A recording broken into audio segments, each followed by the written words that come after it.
The island of Sodor is surrounded by beautiful blue sea. It has fields of green and sandy yellow beaches. There are rivers, streams and lots of trees where the birds sing. There are windmills and a coal mine and docks where visitors to the island arrive. The island also has lots and lots of railway lines. Hello everybody, welcome to the island of Sodor.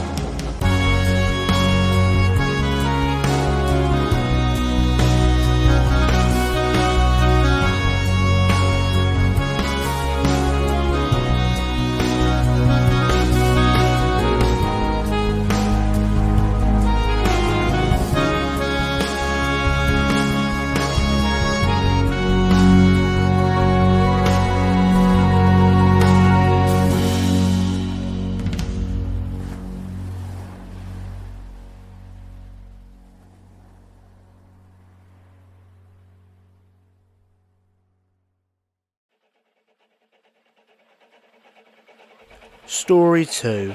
Tunnels, Trout and Trouble.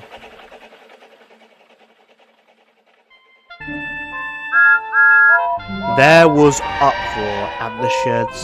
The noise was awful, as every engine complained, grumbled and shouted. Interestingly enough, one engine, a certain green one, was missing. The fat director soon arrived to stop the noise. "What's going on here?" he demanded. The engines all looked at each other. Thomas, the tank engine, decided to speak up. "What's the point of shutting Henry in that tunnel?" he asked crossly. "I understand he was being foolish, but what about the rest of us? What are we meant to do with one of our own missing?" "Pah, I can manage," interjected Gordon. "Henry was always breaking down anyway." "Even so," Edward spoke up, "we don't have many engines on this railway. We need all the help we can get." "I understand your feelings," said the fat director. "I assure you that Henry's punishment is not a permanent one. He shall be let out once he's learnt his lesson." "And how long is that going to take?" asked Madison. The fat director shook his head. "I don't know. I really don't know." The fat director looked down at the ground. He lightly kicked the ballast with his foot. He was having trouble of his own. "In the meantime," he said, looking upwards again to address his engines, "I need you all to work extra hard. I know it won't be easy, and some of you may have to do jobs that you don't like, but it's all for the railway." "Does that mean that I get to pull trains for once?" asked Thomas cheekily. The fat director gave him a look, and Thomas went quiet.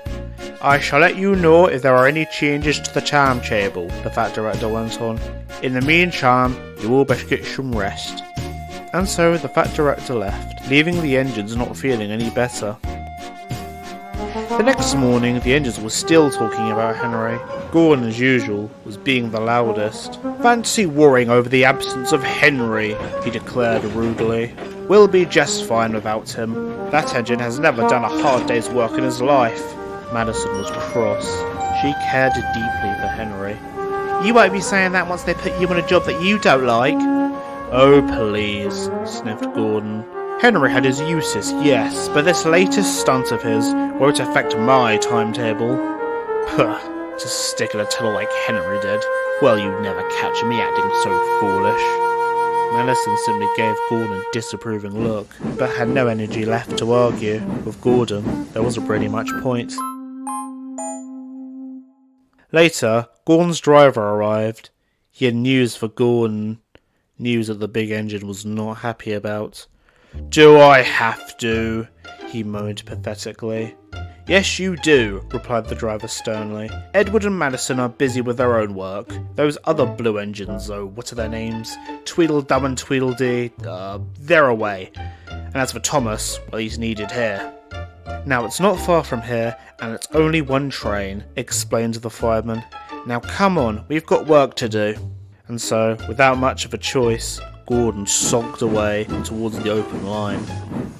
Gordon's job was collecting trucks of fish from a fishing village and bring them back to Vickerstown. There, an engine from the other railway would arrive to take them away. The fishing village was on a branch line that lay beyond the tunnel that Henry was shut up in.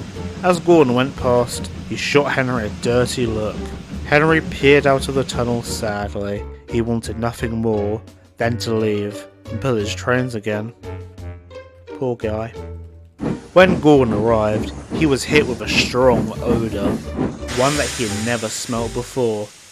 "Oh," he groaned. "What is that horrid smell?" "That be the fish," grinned a local fisherman. Gordon winced at the smell. The fisherman started to laugh at him. "Not used to the stench yet, eh, shitty boy?" Gordon just grunted. Gordon was soon turned around and headed back up towards the main line. He was not enjoying himself at all. The smell of the fish trucks made him rather ill. The grimy old fish fans thought it a great joke and laughed and sang all the way. Gordon just sulked as he slowly trundled along the line. "I can't believe these are the sort of jobs I'm doing," he grumbled. Presently, he reached Henry's tunnel yet again. Gordon puffed slowly with deep clouds of steam, trying his best not to be noticed. Henry, however, saw the whole thing. His eyes widened as he saw the big engine puffing round the bend with a trail of 14 fish fans behind him. Gordon slowly steamed into the dark tunnel, but he didn't come out the other side. Instead, Gordon went slower and slower. "What's happening? Why am I stopping? I can't get him to steam properly," cried the fireman. "He's doing this again," muttered the driver. "Come on, Gordon."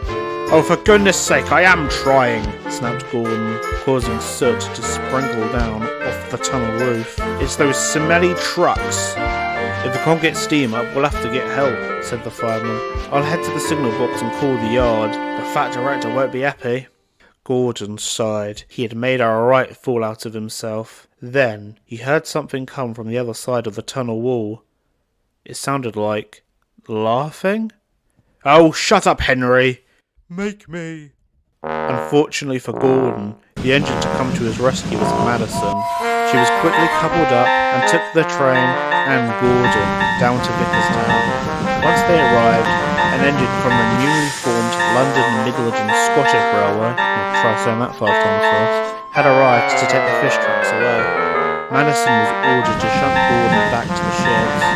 "Oh, so much for never sticking in tunnels, eh, Gordy?" she winked.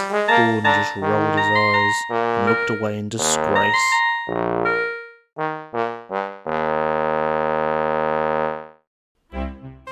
Henry would soon be let out of the tunnel a few weeks later, where he returned to work as normal.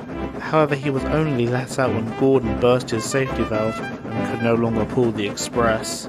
The fat director was not very pleased. "I never liked these big engines," he thought to himself.